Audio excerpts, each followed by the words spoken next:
નમસ્કાર દર્શક મિત્રો, અબ તકના વિડીયો પોડકાસ્ટમાં આપણે એક સુંદર મજાની આજે વાત કરવી છે.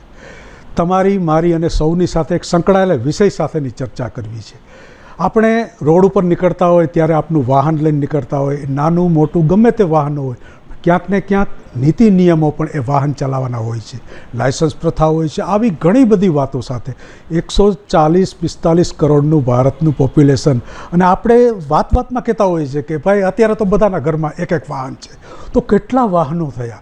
રાજકોટ જેવા નાનકડા સિટીમાં પણ 20 લાખથી વધુ વાહનો છે.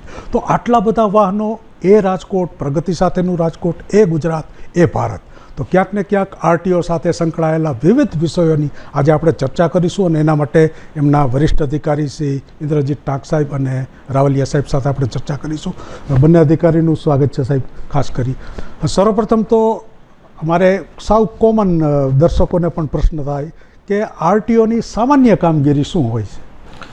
આરટીઓની સામાન્ય કામગીરીની વાત કરવામાં આવે તો અમારી જે વેબસાઇટ છે એમાં બે મુખ્ય ભાગ છે. પરિવહન વેબસાઇટ છે અમારી, એમાં સારથી અને વાહન લાયસન્સ સાથે સંકળાયેલી તમામ સર્વિસો જે છે એ સારથી પર અવેલેબલ છે, અને વાહન સાથે સંકળાયેલી તમામ સર્વિસો જે છે એ વાહન પર ઉપલબ્ધ છે. સારથીમાં લાયસન્સ સંબંધિત તમારે લાયસન્સ લેવું, લર્નિંગ લાયસન્સ લેવું, પાકું લેવું, ઇન્ટરનેશનલ લાયસન્સ લેવું, તથા લાયસન્સની અંદર ક્લાસનો ઉમેરો કરવો, કે પછી તમારે લાયસન્સ સાથે તમામ સંકળાયેલી સર્વિસો આપણે સારથીમાં લઈ શકીએ છીએ. પાછા વાહન સાથે નવું વાહનનું રજિસ્ટ્રેશન છે, સિલેક્ટેડ નંબર લેવો, પછી ટ્રાન્સપોર્ટ વ્હીકલ જે હોય એનું ફિટનેસ લેવું, પરમિટ લેવું, એ તમામ સર્વિસો જે છે એ વાહન વેબસાઇટ સાથે સંકળાયેલી છે. તથા આપણે જે સર્વિસની વાત કરવામાં આવે તો હાલ આપણે આરટીઓ ખાતે રિન્યુઅલ ઓફ રજિસ્ટ્રેશન, ફિટનેસ તથા ટેસ્ટ ટ્રેક જે છે એના માટે જ રૂબરૂ આવવાનું રહે છે. બાકી આરટીઓની 80થી 90% સર્વિસો જે છે એ તમે આધાર દ્વારા લો તો તમને ઘરે બેઠા બધી સર્વિસો મળી જતી હોય છે. તથા પહેલાં જે લર્નિંગ લાયસન્સ હતું કે જે તમે તમારે આરટીઓ કે આઈટીઆઈ ખાતે આપવાનું રહેતું હતું, એ પણ હાલ છે તે ફેસલેસ કરી દેવામાં આવ્યું છે. તમારે એક એપ્લિકેશન ડાઉનલોડ કરવાની રહે છે અને તમે તમારા ઘરે લેપટોપથી એક્ઝામ આપી અને સરળતાથી લર્નિંગ લાયસન્સ લઈ શકો છો. ખૂબ જ સારી વાત કરી. દર્શક મિત્રો, જોયું ને, ક્યાંક ને ક્યાંક હવે આપણે ઇન્ટરનેટના યુગમાં આવ્યા છે, ઇન્ફોર્મેશન ટેકનોલોજીની વાત છે, ત્યારે ઓનલાઈન એવી ઘણી બધી પ્રક્રિયાઓ છે આપણે ઘરે બેઠા પણ કરી શકીએ છીએ. ખાસ કરીને આર.એમ. રાવલિયા સાહેબ, તમને જ એક કોમન પ્રશ્ન પૂછી લો કે હમણાં સરકાર દ્વારા અદ્યતન બિલ્ડિંગો બનાવવામાં આવે છે, ખૂબ જ લેટેસ્ટ સગવડતા, જેથી પ્રજાને ઓછામાં ઓછી મુશ્કેલી પડે. તો નવા બિલ્ડિંગ આરટીઓનું છે, એના વિશે આપ માહિતી આપશો? જરૂર. હવે હાલમાં નવીનતમ આપણા જિલ્લાને, રાજકોટ જિલ્લાને આરટીઓ બિલ્ડિંગની ભેટ મળેલી છે. એ અમારું જે જૂનું બિલ્ડિંગ કેમ્પસ હતું એ જ જગ્યાએ નવું બિલ્ડિંગ પણ બની આપેલું છે. આ બિલ્ડિંગ લગભગ અરાઉન્ડ 9 કરોડના ખર્ચે સરકારે બનાવી આપેલું છે. આ બિલ્ડિંગ આમ જોવા જઈએ તો 2 સ્ટોરી, મતલબ 2 ફ્લોરની અંદર છે. એમની અંદર જે ગ્રાઉન્ડ ફ્લોર ઉપર અમે તમામ બ્રાન્ચોની વ્યવસ્થા કરેલી છે, જેથી જો કોઈ અરજદારને એમની સર્વિસ લેવા માટે આવવાનું થાય તો એમને ગ્રાઉન્ડ ફ્લોર પર આવવાનું રહેશે. એની અંદર અમારે transport branch, non transport branch, licence branch, DA શાખા, મતલબ કે જે ચલણ ભરવા માટે જે અરજદારો આવતા હોય છે એમના માટે, આરસી બુક અને લાયસન્સ રિટર્ન બ્રાન્ચ, અમારા પીઆરઓ શ્રી, એ તમામ જે લોકો છે એ અમારા ગ્રાઉન્ડ ફ્લોર ઉપર બેસે છે અને ત્યાં એમની બધી જ સર્વિસો આપે છે. પછી અમારે જે ઓફિસર અગર હોય તો એ ફર્સ્ટ ફ્લોર પર બધા બેસે છે. અમારી હિસાબી શાખા છે એ બધી ફર્સ્ટ ફ્લોર પર છે.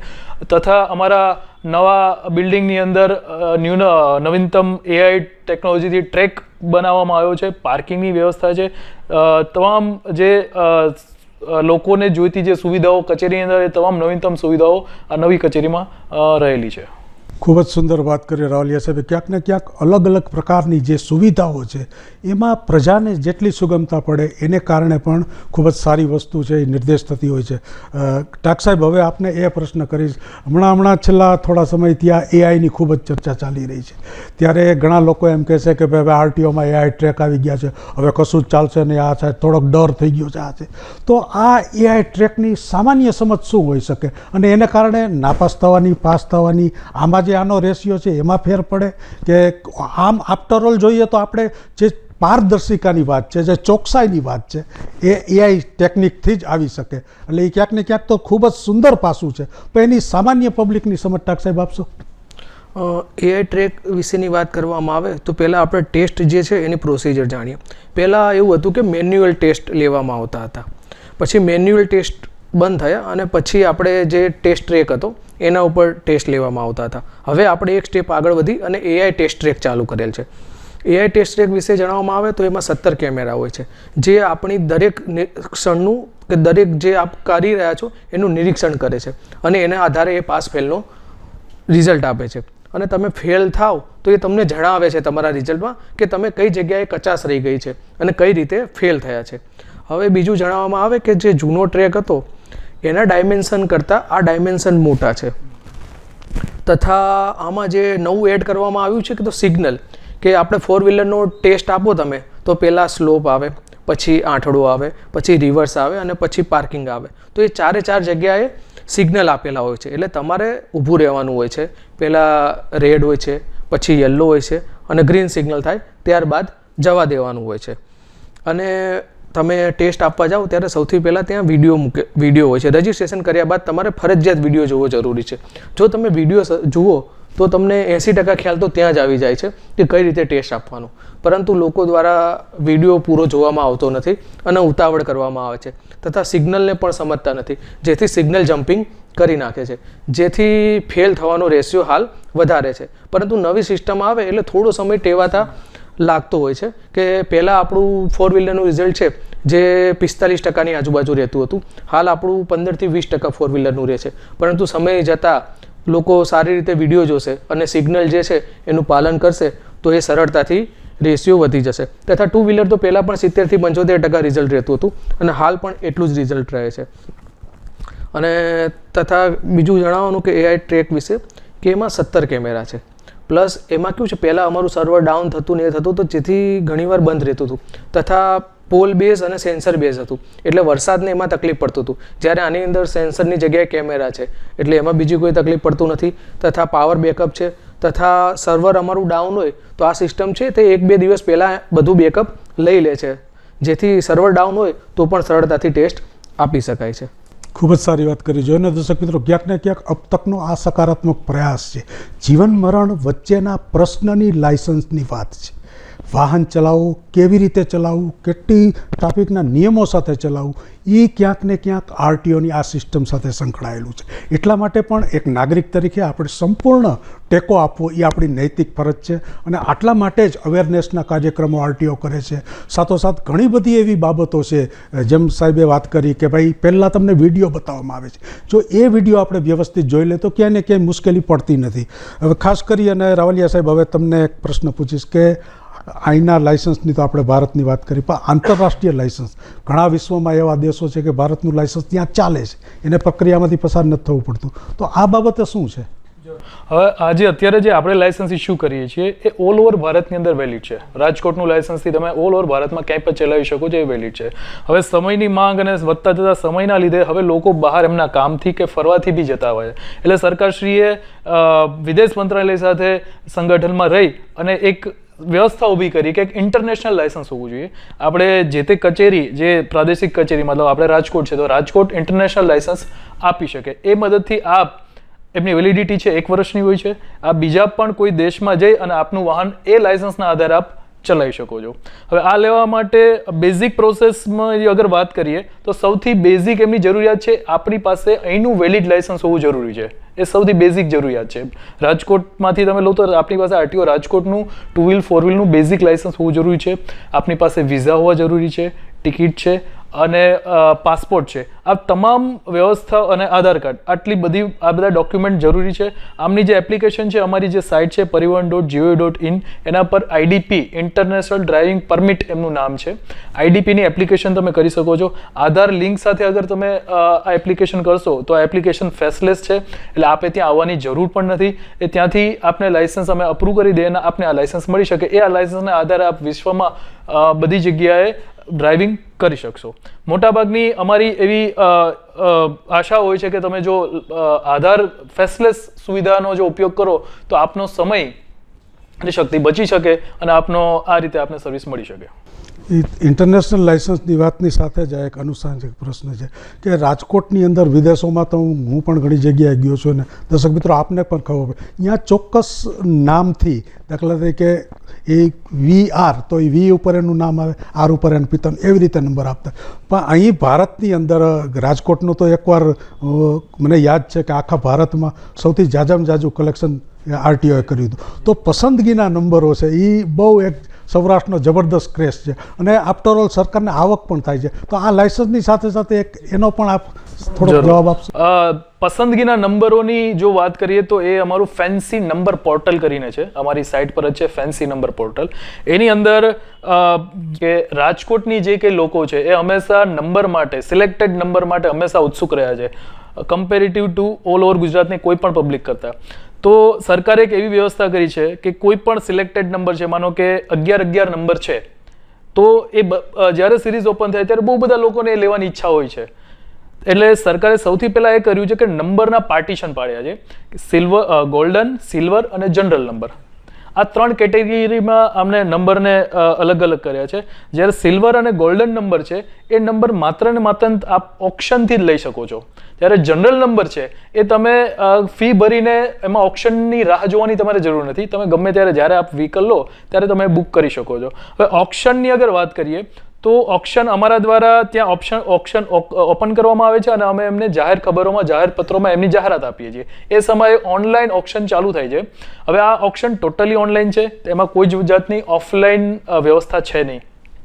એટલે માનો કે આપે આજે 11 નંબર લેવાનો છે, આપે નવી ગાડી લીધેલી છે, તો આપે ત્યાં રજિસ્ટ્રેશન સૌથી પહેલાં 3 કે 2 કે 3 દિવસ હશે, માત્ર રજિસ્ટ્રેશન માટે હશે. તો આપ સૌથી પહેલાં રજિસ્ટ્રેશન કરાવી શકો છો.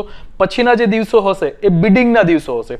એ સમયે માનો કે 11 નંબર માટે તમે 3 લોકોએ રજિસ્ટ્રેશન કરાવેલું છે, તો એ 3 લોકો એમનો બિડિંગ ચાલુ કરશે. તો એમની માનો કે 11 નંબર છે તો ગોલ્ડન નંબરમાં આવે, તો એમની બેઝ પ્રાઇસ છે 40,000 છે, તો ત્યાંથી એ બિડિંગ સ્ટાર્ટ કરશે. તો એમ કરતાં કરતાં એ બિડિંગ જેમના ઉપર સૌથી વધારે બિડિંગ હશે, પછી જે તારીખે જેટલા વાગે બિડિંગ પૂરું થવાનું હશે એ સેકન્ડે, મિનિટ પર જેનું બિડિંગ હાઈએસ્ટ હશે એમને નંબર અલોટ થશે. આ ટોટલી ટ્રાન્સપરન્ટ અને એમાં કોઈ જ મેન્યુઅલ પદ્ધતિ નથી અને સિસ્ટમથી આ કામ કરવામાં આવે છે અને ખૂબ જ સારું પોર્ટલ છે અને ખૂબ સારો અમને રિસ્પોન્સ એની અંદર મળી રહ્યો છે. ખૂબ જ સારી વાત કરી. ક્યાંક ને ક્યાંક પસંદગીના નંબરો એ ઘણાને ક્રેઝ હોય છે. ઘણી વખત તો આપણને આશ્ચર્ય થાય કે ગાડીની કિંમત કરતાં એને નંબર લેવામાં જાજો પૈસા ખર્ચા હોય. હવે ખાસ ટાંક સાહેબ, હવે જે વાહનો ઘણીવાર હાઈવે ઉપર અકસ્માતો થતા હોય એમાં એક સરકારની 1.5 લાખ રૂપિયાની સહાયની રાહત યોજના છે. તો આ વિશે ઘણો અગત્યનો સવાલ છે, કારણ કે ઘણીવાર એટ એ ટાઈમ હાઈવે ઉપર અકસ્માત થતા હોય, મધ્યરાત્રિનો સમય હોય, આજુબાજુ કોઈ હોય નહીં. તો આવી સરકારની ઘણી બધી યોજના RTOના માધ્યમથી લોકોને લાભરૂપ હોય છે. તો આ એક રાહત યોજના વિશે કહેશો? યોજનાની વાત કરવામાં આવે તો રાહવીર યોજના છે, રાહત યોજના છે, તથા એ બાબતે અલગ અલગ જણાવવાનું. તો પહેલાં આપણે રાહવીરની વાત કરીએ તો રાહવીર યોજનામાં કેવું હોય છે કે આપણે એક્સિડન્ટ થાય ને તો એનો જે પહેલો અવર જે હોય છે ને ગોલ્ડન અવર કહેવામાં આવે છે. જે ગોલ્ડન અવરની અંદર એ વ્યક્તિને હોસ્પિટલ પહોંચાડવામાં આવે ને તેની મૃત્યુ થવાની શક્યતા ઘણી જ ઓછી થઈ જતી હોય છે. એટલે લોકો આ બાબતે જાગૃત થાય તથા આગળ આવે એ માટે સરકારશ્રી દ્વારા રાહવીર યોજના ચાલુ કરવામાં આવી છે. એના દ્વારા જે ગોલ્ડન અવરની અંદર જે 108ને ફોન કરે અથવા જે અકસ્માત પામેલ વ્યક્તિ હોય એને મદદ કરે એને સરકારશ્રી દ્વારા 5,000નું પ્રોત્સાહન ઇનામ તથા હાલ 25,000 કેવું કંઈક કરી દીધું છે, એ પ્રોત્સાહન ઇનામ તથા પ્રમાણપત્ર આપવામાં આવતું હોય છે. તથા બીજી યોજનાની વાત કરવામાં આવે તો સરકારશ્રી દ્વારા અકસ્માત થયું હોય અને તમે હોસ્પિટલની અંદર દાખલ થાવ તો 1.5 લાખ સુધીની સારવાર પણ મફત કરવામાં આવે છે. તથા હિટ એન્ડ રનવાળી જે સ્કીમ હતી એની અંદર જો તમારું કોઈ વ્યક્તિ મૃત્યુ પામ્યો હોય તો 1.5 લાખ સુધી અને ગ્રીવિયસ ઇન્જરી થઈ હોય તો સરકારશ્રી દ્વારા 50,000 સુધીનું મીન્સ કે રાશિ આપવામાં આવે છે, જેથી જે મૃત્યુ પામ્યા હોય એની ફેમિલીને મદદરૂપ થઈ શકે. ખૂબ જ સારી વાત કરી. દર્શક મિત્રો, આપને પણ કદાચ ખ્યાલ નહીં હોય કે હાઈવે ઉપર જ્યારે અકસ્માતો થતા હોય છે ત્યારે ઘણી બધી સરકારી એવી યોજનાઓ છે RTO સાથે કનેક્ટેડ. 108 આપણે તાત્કાલિક બોલાવી છે અને ખાસ કરી અને જે પ્રોત્સાહનની જે વાત કરી કે કોઈ નાગરિક છે એને હેલ્પ કરે છે તો એને પ્રમાણપત્ર અને રોકડ પુરસ્કાર આપવામાં આવે છે. તો ઘણીવાર આપણને પ્રશ્ન થતો હોય હાઈવે ઉપર અકસ્માત આપણે ક્યાં જવું, પોલીસને આને કારણે પ્રોબ્લેમમાં થાય, પણ આ બહુ ઓછા લોકોને ખબર છે અને આ જ અમારો પ્રયાસ છે અબ તકનો કે સકારાત્મક વાતો પોઝિટિવ વાતો કે તમને કંઈક જ્ઞાન મળે, તમે બીજી વ્યક્તિને કહી શકો કે હવે હાઈવે ઉપર છે તો આપણે તાત્કાલિક આને દવાખાને લઈ જઈએ. તો આવી બધી વાતો સાથે આ વિડીયો પોડકાસ્ટ છે અને એટલા માટે જ અબ તકની વિનંતી છે, અનુરોધ છે અને એક પ્રેમસભર અરુણ દવેની ભાષા છે કે આપ લાઇક, શેર અને સબસ્ક્રાઈબ કરો, કારણ કે આવી વાતો બહુ ઓછી જાણવા મળતી હોય છે. બીજું આપને રાવીર યોજના વિશે જણાવવાનું કે પહેલાં એવું હતું કે તમે અકસ્માતમાં કોઈને મદદ કરતા તો પોલીસ આપનું સ્ટેટમેન્ટ લેતું અને એ બધું પોલીસ સ્ટેશન જવાનું ને એ બધું તકલીફો રહેતી. હાલ સરકારશ્રી દ્વારા એ પણ બંધ કરેલ છે. જે ફોન કરે છે એનું કોઈ પણ સ્ટેટમેન્ટ પણ લેવાનું રહેતું નથી, એને પોલીસ સ્ટેશન પણ જવાનું રહેતું નથી. એટલે રાવીર કોઈ ફોન કરશે 108ને કે કોઈ પણ જગ્યાએ તો તેને કોઈ પણ પોલીસ તરફથી કોઈ પણ પ્રકારની કનડગત કરવામાં આવતી નથી. એટલે લોકો જે તકલીફમાં રહેતા એમને એવું થતું કે હું ફોન કરીશ તો મારે પોલીસ આવે એની રાહ જોવાની, પોલીસ સ્ટેશને સ્ટેટમેન્ટ લખાવવા જવાનું, પણ એવું કંઈ પણ છે નહીં. એટલે તમે નિસંકોચ ફોન કરો, કોઈ પણની જે અકસ્માત થયેલું છે અને એનો જીવ બચાવો. ખૂબ જ સારી વાત કરી. મારી વાતોને જ સૂર ફરીથી ટાક સાહેબે પુરાવ્યો કે આપણે કોઈ માણસ મૃત્યુના મુખમાં હોય અને ત્યારે બચાવીએ ત્યારે સૌથી શ્રેષ્ઠમાં શ્રેષ્ઠ એક પુણ્યનું ભાથું આપણે બાંધતા હોઈએ છીએ. આફ્ટર ઓલ કોકનો દીપક બુઝાતો હોય અને આપણે એક દિવેલ બનીએ ને એમાં જ ક્યાંક ને ક્યાંક એ ટાક સાહેબે વાત સાથે કરી. હવે ટાક સાહેબ આપને જ એક પ્રશ્ન પૂછી લઉં રોડ સેફટી બાબતે, કારણ કે લોકોમાં ટ્રાફિક સેન્સ નથી, ઘણા બધા એવા પ્રશ્નો છે. તંત્રની સાથે સાથે લોકોની પણ એટલી જ જવાબદારી છે. તો રોડ સેફટી આટલા બધા વાહનો હોય, શાળા કોલેજની આસપાસ હોય, ભીડવાળા એરિયા હોય, ક્યાંક ને ક્યાંક એટલી બધી મુશ્કેલીઓ વચ્ચે અત્યારે આપણે 2 વ્હીલ ને 4 વ્હીલ ચલાવતા હોય છે. તો રોડ સેફટીની જે સામાન્ય સમજ છે એ બાબતે આપ પ્રકાશ પાડશો? રોડ સેફટીની વાત કરવામાં આવે તો હાલ રાજકોટ આરટીઓ ખાતે એક ટીમ વાન ઉપલબ્ધ છે. જે ટીમ વાન છે તે દરેક શાળા, કોલેજ, 4 રસ્તે ત્યાં જઈ અને રોડ સેફટીના કામ કરતી હોય છે. તથા અમારા દ્વારા અવારનવાર સ્કૂલ, શાળા, કોલેજો તથા ઇન્ડસ્ટ્રીયલ એરિયામાં તથા કોઈ પણ બીજા પ્રોગ્રામ હોય ત્યાં રોડ સેફટીના પ્રોગ્રામ કરવામાં આવતા હોય છે. તથા રોડ સેફટી માટે અમારી જે ગાંધીનગર રોડ સેફટી ઓથોરિટી છે તેમને પણ ખૂબ પ્રયત્ન કરેલા છે અને બાળકના ભણતરના ભાગરૂપે જ રોડ સેફટી આવે એ માટે અમુક ધોરણ 4થા કે 5મા પછી એ ભણતરના ભાગરૂપે ચેપ્ટર એડ થયેલા છે રોડ સેફટીના, જેથી બાળક નાનપણથી ને શીખે, કે જેથી બાળક પોતે પણ શીખે અને એના લીધે એના માતા પિતાને પણ શીખવાડે. કે હું મારા બાળકની જ વાત કરું તો મેં મારા બાળકને ખબર છે કે ગ્રીન લાઇટ થાય ત્યારે જ જવાનું, રેડ લાઇટ બંધ હોય તો નહીં જવાનું. તો મારો બાળક જે છે એ રેડ લાઇટ હોય ને તો મને કે પપ્પા સ્ટોપ, કે તમારે જવાનું નથી. એટલે આમ બાળક શીખશે તો એ માતા પિતાને શીખવાડવાનું જ છે. ખૂબ જ સારી વાત કરી. ક્યાંક ને ક્યાંક લાલ, લીલો અને એ જે વાત છે 3 કલરની એ આપણા જીવન સાથે જોડાયેલો સાહેબ કલર છે. હવે ખાસ કરીને રાવલિયા સાહેબ, અલગ અલગ પ્રકારની લાઇટો અત્યારે ખૂબ જ ચલણમાં છે અને વાહનોને શણગારવાની પ્રક્રિયા, ફેન્સી નંબર, ઘણું બધું, એટલું બધું છે કે બીજા કરતાં મારું વાહન કાંઈક જુદું લાગવું છે આવો એક ક્રેશ છે લોકોની અંદર. તમે બુલેટ જોવો, આ જોવો, તો ઘણી બધી એવા વાહનો છે. તો ખાસ કરીને LED લાઇટ વિશે તમે જણાવો. જરૂર. આપની વાત એકદમ સાચી છે કે આવો ક્રેઝ છે અને અમે એન્ફોર્સમેન્ટમાં જ્યારે હોઈએ છીએ ત્યારે આ ક્રેઝ અમને જોવા બી મળે છે. પણ અગર નિયમોની વાત કરીએ તો જે વાહન આપણે જે રીતે શોરૂમમાંથી લીધેલું હોય છે, મતલબ ARIમાંથી જે ડિઝાઇન, જે અપ્રુવલ હોય છે એની અંદર કોઈ પણ જાતના ચેન્જીસ આપણે કરી શકતા નથી. ચાહે લાઇટ હોય કે કોઈ પણ વસ્તુ, એનું જે બેઝિક સ્ટ્રક્ચર છે એ સ્ટ્રક્ચર ફેરવી શકતા નથી કોઈ પણ માણસ. એમાં કંઈ પણ ફેરફાર કરવું એ ગુનાપાત્ર થાય છે, એનો દંડ પણ હોય છે. અને એના અમારી જે કંઈ અમે ચેકિંગની ડ્રાઈવો કરીએ છીએ એની અંદર અમે ખાસ આ વસ્તુ લઈએ છીએ. અને સ્પેશિયલી અગર તમે LED વાત કરો તો LED એક એવું વસ્તુ છે, માનો કે બીજી કોઈ રીતે શણગારે એ બી ગુનાપાત્ર છે. તો LED થી રાત્રે જ્યારે વાહન આપણું જતું હોય છે ત્યારે સામેવાળાની આંખ અંજાઈ જાય છે અને ત્યારે અકસ્માતનો ભોગ સામેવાળો બને છે. અને આવા ઘણા કિસ્સાઓ આપણે જોયેલા છે. એટલે LED લાઇટને લઈને અમે અલગથી ડ્રાઈવ કરીએ છીએ. એની અંદર અગર જે કે બેઝિક વ્હીકલની રચનામાં મતલબ ઉપરથી કોઈ લાઇટ ફિટ કરેલી હોય તો અમે એમને અમારી સેક્શન 53 અનુસાર જે બી એમનો દંડ થતો હોય એ અમને ખાસ એમને કરીએ છીએ અને એમાંથી અલગ ડ્રાઈવ કરીએ છીએ અમે. આની સાથે જ એક કનેક્ટેડ પ્રશ્ન છે કે હોર્ન, કે ઘણા એવા તીક્ષણ વગાડતા હોય કે આપણને પાછળ જતા હોય તો બીક લાગી જાય. તો આ બાબતે એક સામાન્ય સમજ સાથે એના નિયમો શું હોય છે? નિયમો એની અંદર બી એવું હોય છે કે એર હોર્ન છે એ ટોટલી બેન છે. હવે જે હોર્નથી તમે જે કહો છો કે ભાઈ એકદમ ખાસો વધારે અવાજ આવે, આપણે બી જઈએ એવો અવાજ આવે, એ મોટાભાગે એર હોર્ન હોય છે. એ હોર્ન હોય છે એ એમાં તમે જોશો તો તમને ખ્યાલ આવી જશે. એમની આખી બેઝિક સ્ટ્રક્ચર જ એમનું અલગ હોય છે. એટલે આ હોર્ન બી ટોટલી બેન છે, આપણા કાયદાથી વિરુદ્ધ છે. એટલે જ્યારે અમે એન્ફોર્સમેન્ટની અંદર આવા વાહનો અમે પકડાય છે ત્યારે દંડની કાર્યવાહી કરીએ છીએ. એ બી મેં કીધું એ જ રીતે એ જ સેક્શનમાં ફોલ થશે કે બેઝિક રચનામાં તમે તમારી રીતે કઈ વસ્તુ એડ કરો છો એટલે એ દંડને પાત્ર થાય છે. એટલે આવા તમામ વાહનો છે એ એર હોર્ન વાળા એ તમામ દંડને પાત્ર થાય છે અને અમારી રેગ્યુલર ચેકિંગમાં એનું ખાસ ધ્યાન રાખવામાં આવે છે. ખૂબ જ સારી વાત કરી. આપણે દરરોજ વાહન ચલાવીએ છીએ, આટલા બધા નિયમો, આવી સગવડતાઓ, જે અલગ અલગ પ્રકારની જે સિસ્ટમ છે એ આપણને બહુ ઓછી ખ્યાલ છે. એટલે જ વિડીયો પોડકાસ્ટના માધ્યમથી આપણે બંને અધિકારી સાથે વાત કરી. હવે ટાક સાહેબ, ખાસ કરી અને ઘણીવાર મારું બાળક છે સ્કૂલે જતું હોય તો લેવા મૂકવામાં વાહનોનો ઉપયોગ થતો હોય, ઘણીવાર પોતે અંડર એજ હોય છતાં એ વાહન લઈને જતો હોય છે. તો એક નાની ઉંમરના બાળકો વાહન ચલાવતો, આ એક સમસ્યા કોમન છે, પણ પબ્લિક જ સામેથી મા બાપને મોકલે છે. એટલે એમાં કે તંત્રનો તો આપણે વાંક ન કાઢી શકીએ, કારણ કે મા બાપને સુગમતા પડે છે, એને ફ્રી નથી ટાઈમ મૂકવાનો, તો એને કારણે એ બાળક જતું હોય. ઘણીવાર બાળકને પોતાને ક્રેઝ હોય, કોલેજમાં ભણતો હોય, 18 કે 17-18 વર્ષ ન થયા હોય, તો એને કારણે એ પોતે જાય છે અને એક અન્ય દોસ્તારોમાં એક છાપ પાડવા માટે કે મારી પાસે પણ વાહન છે એમ. તો આ વિશે થોડીક વાત કરશો? લાયસન્સની વાત કરવામાં આવે તો ઉંમર છે મિનિમમ 16 વર્ષ. 16 વર્ષથી 18 વર્ષ સુધી તમે વિધાઉટ ગિયર લાયસન્સ ચલાવી શકો છો. 18 વર્ષ પછી તમે રેગ્યુલર લાયસન્સ લઈ શકો છો. તથા નાના બાળકોની વાત કરવામાં આવે તો એની સ્કૂલ વાન ને સ્કૂલ બસો ચાલતી હોય છે.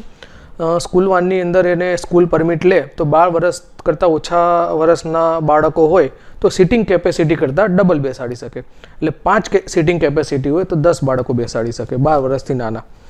અને સ્કૂલ વાનનું ચેકિંગ એ છે અમારા દ્વારા નિયમિત કરવામાં આવતું હોય છે. ગયા મહિને એવરેજ બસ 250 થી 300 મેમા બનેલા છે તથા 5 થી 7 લાખનો દંડ કરવામાં આવે છે. તથા ત્યારે સ્કૂલ વાનવાળાને પૂછવામાં આવે છે તમારા દ્વારા કેમ સ્કૂલ પરમિટ લેવામાં નથી આવતું, આ નથી લેવામાં આવતું, તો તેઓના દ્વારા જણાવવામાં આવે છે કે સાહેબ ટેક્સ વધી જાય છે, ના વધી જાય છે. તેમ છતાં અમારા દ્વારા એન્ફોર્સમેન્ટ કરી અને એમના સ્કૂલ વાન પરમિટ લે તથા એના મુજબ એ બનાવે તથા ફાયરને એના બાટલાને એ રાખે, એ માટે એમને સરળતાથી સર્વિસ મળી રહે એ રીતની સમજ આપવામાં આવે છે. તથા બાળકો જે છે એ વાહન લઈને ના આવે એટલા માટે અમે શિક્ષણ અધિકારીને પણ લેટર લખેલું છે અને એમના દ્વારા પણ સ્કૂલોને જાણ કરવામાં આવી છે. તથા સ્કૂલવાળા એકદમ કડક કેવું થાય ત્યારે બાળકો એક્ટિવાને એ કોઈ દૂરના બિલ્ડિંગમાં ને એ રીતે પાર્ક કરતા હોય છે. એટલે જેથી અમારું ત્યાં આજુબાજુ એન્ફોર્સમેન્ટ કરવામાં આવે છે અને નિયમ વિરુદ્ધ જે હોય એમને દંડ કરવામાં આવે છે અને આ ડ્રાઈવ ચાલુ જ રહેતી હોય છે. મને યાદ છે ત્યાં સુધી શાળા કોલેજમાં પણ આરટીઓ કેમ્પ કરી અને લાયસન્સ કાઢવાની પ્રક્રિયા કરે છે. તો ઘણી બધી સારી બાબતો છે, પણ આફ્ટર ઓલ તંત્રને આપણે એક નાગરિક તરીકે સહયોગ આપી, તંત્ર આપણને સહયોગ આપે, બંનેના સહયોગથી ક્યાંક ને ક્યાંક આજે જે વિષયની આપણે ચર્ચા કરી છે એ સીધું જીવન મરણ સાથે સંકળાયેલું છે. કારણ કે સમગ્ર દેશમાં 25 lakh truck, repeat 25 lakh truck 20 lakh kilometre ચાલે છે અને એમાં પ્લસ આપણા 4 વ્હીલ અને 2 વ્હીલ.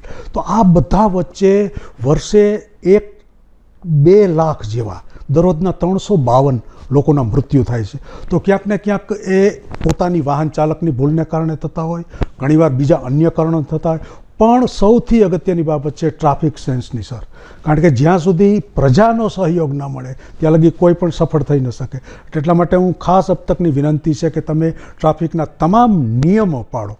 હવે ટાક સાહેબ, અલગ અલગ પ્રકારના દંડ હોય, તમારી ચેકિંગની કામગીરી હોય, કારણ કે આફ્ટર ઓલ જેટલા વાહનો જે વાહનો રોડ ઉપર ફરે છે એ ક્યાંક ને ક્યાંક સીધા આરટીઓના નિયમમાં આવતા હોય છે.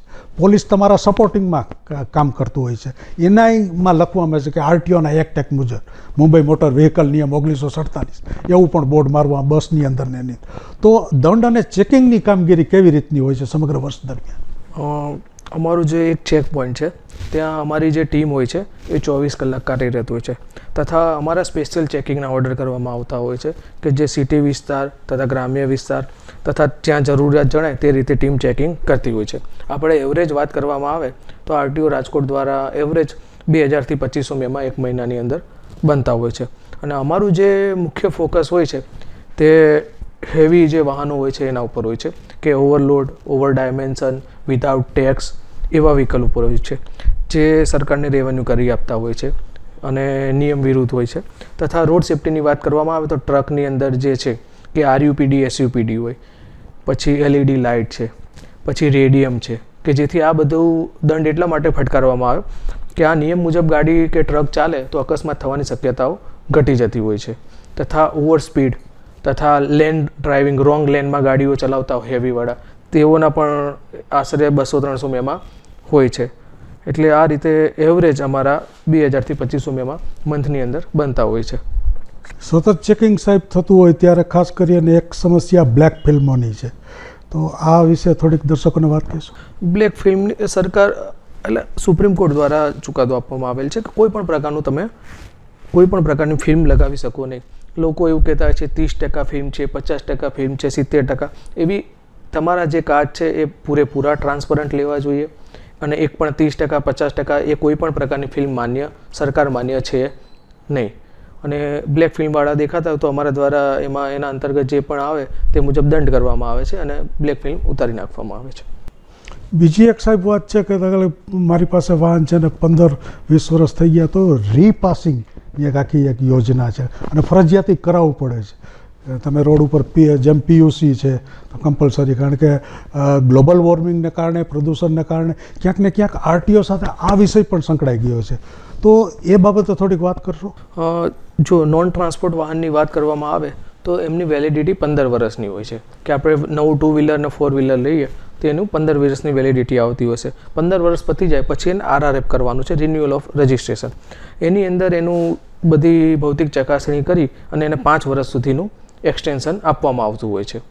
બીજી એક વસ્તુ છે કે કોઈ પણ વાહન જૂનું થઈ ગયું હોય અને ઘણીવાર લોકો એમ કહે કે ભાઈ ભંગારમાં આપી દો, તો આપણને ડર રહે કે એનો ક્યાંય દુરુપયોગ થાય, આ થાય, તો એને આખો નાશ કરવા માટે કોઈ પણ વાહનની પ્રક્રિયા એ RTOની હોઈ શકે. શું છે હવે વાહન રજિસ્ટ્રેશન કેન્સલ કહેવામાં આવે. રજિસ્ટ્રેશન કેન્સલ હાલ 2 રીતે થઈ રહ્યા છે. એક આપણા RTO ખાતે કરવામાં આવે કે જેમાં તમારે એપ્લિકેશન આપવાની હોય છે.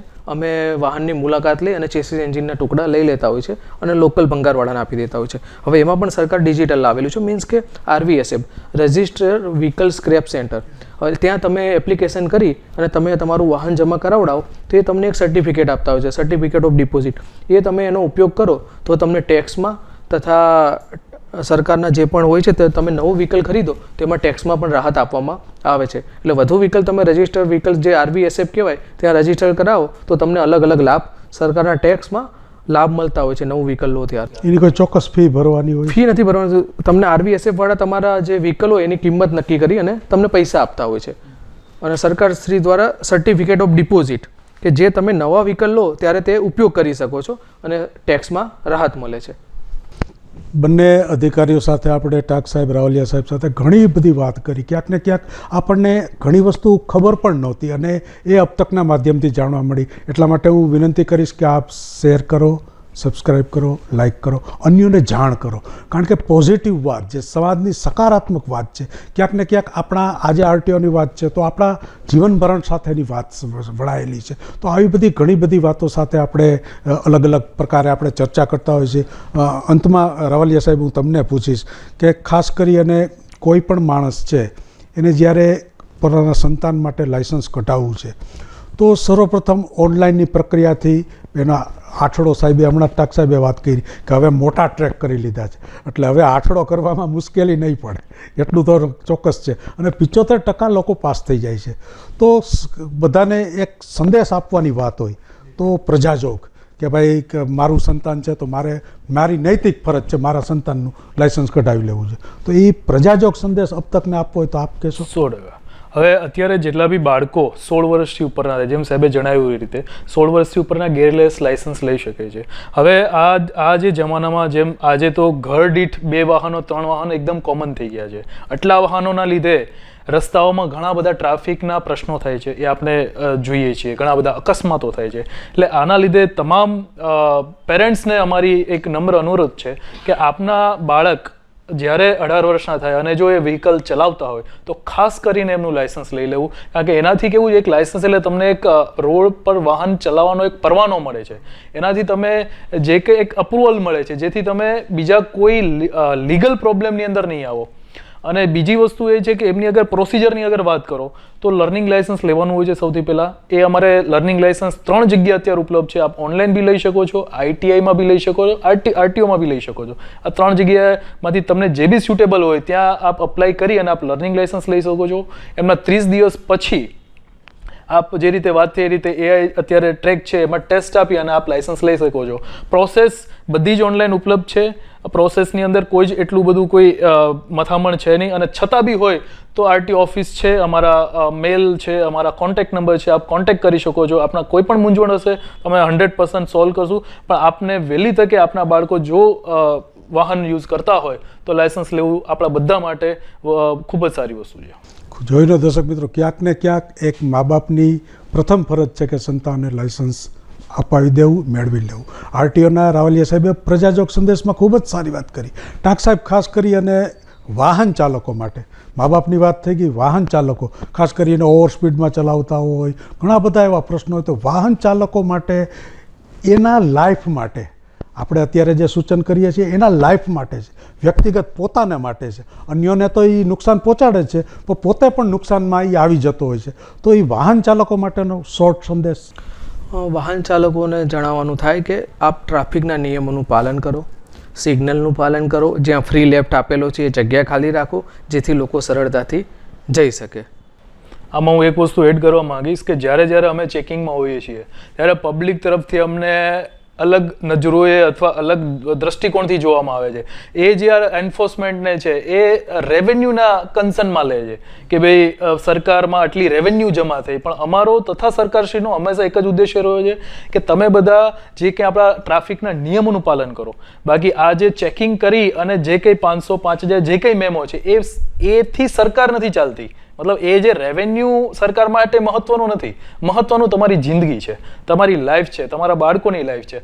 એટલે અમારી અને સરકારનું વિઝન અને મિશન તો એવું છે કે એક દિવસ એવો આવે કે આપણે એક પણ મેમો ના આપવો પડે. એ દિવસે આપણા માટે સૌથી હેપીએસ્ટ દિવસ હશે કે ભાઈ એક પણ ચલણ આપણે ઇસ્યુ ના કરવું પડે. એટલે એ જે દ્રષ્ટિકોણ લોકોનો છે એ જરા બદલવાની જરૂર છે કે ભાઈ એમને કોઈ કોટા હોય છે કે ભાઈ એમને આટલા ચલણ તો બનાવવાના જ, એવું નથી. અમારો કોટા હોય છે કે તમે નિયમોનું પાલન કરાવવાનો કોટા છે, નહીં કે ચલણો કે કોઈ રેવન્યુ જનરેટ કરાવવાનો.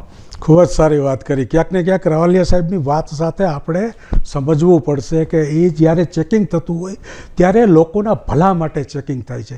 તમે નિયમમાં નથી એવું એ નથી કહેતા, પણ એક સાથે વાહનોને ઊભા રાખી અને ચેક કરવામાં આવે છે તો ક્યાંક ને ક્યાંક એ તમારા જીવની સાથે સંકળાયેલી બાબત છે. એટલે આપણો એક નજરિયો બદલવાની જરૂર છે કે RTOવાળા અને પોલીસને બધા ઊભા રહી જાય છે, દંડ લે છે, આ છે. તો બહુ એક સમાજને સ્પર્શતો પ્રશ્ન છે, એનો જવાબ રાવલિયા સાહેબે આપ્યો. રાવલિયા સાહેબ, ટાંક સાહેબ, આપનો ખૂબ ખૂબ અમે આભાર માનીએ છીએ કે આટલી સરળ શૈલીની અંદર, અને દર્શક મિત્રો ખાસ અબ તકના સકારાત્મક વિડીયો પોડકાસ્ટની અંદર જે પોઝિટિવની જે વાત છે એ તમે અન્યોને શેર કરજો. કારણ કે આવા અલગ અલગ વિષયો સાથે બહુ જૂજ ચર્ચા તમને ટીવીમાં જોવા મળતી હોય છે. તો આવા જ અલગ અલગ પ્રયાસો સાથે ફરી મળીશું. ત્યાં સુધી બંને રાવલિયા સાહેબ, ટાંક સાહેબનો હું વિશેષ આભાર માનીશ. અને દર્શક મિત્રો ખાસ તમને વિનંતી કે તમે આ બાબતે થોડાક જાગૃત થઈ અને જેમ આધાર કાર્ડ, પાન કાર્ડ, આપણું ચૂંટણી કાર્ડ, આ બધા જ કાર્ડની સાથે પાકીટમાં એક છે ને નાનું લાયસન્સ હોય ને, એ જ વ્યક્તિ સેલ્યુટને પાત્ર છે. આવજો, ફરી આવા જ વિષય સાથે મળીશું. ત્યાં સુધી આપના દોસ્ત અરુણ દવેને આપશો રજા. ચાલો આવજો.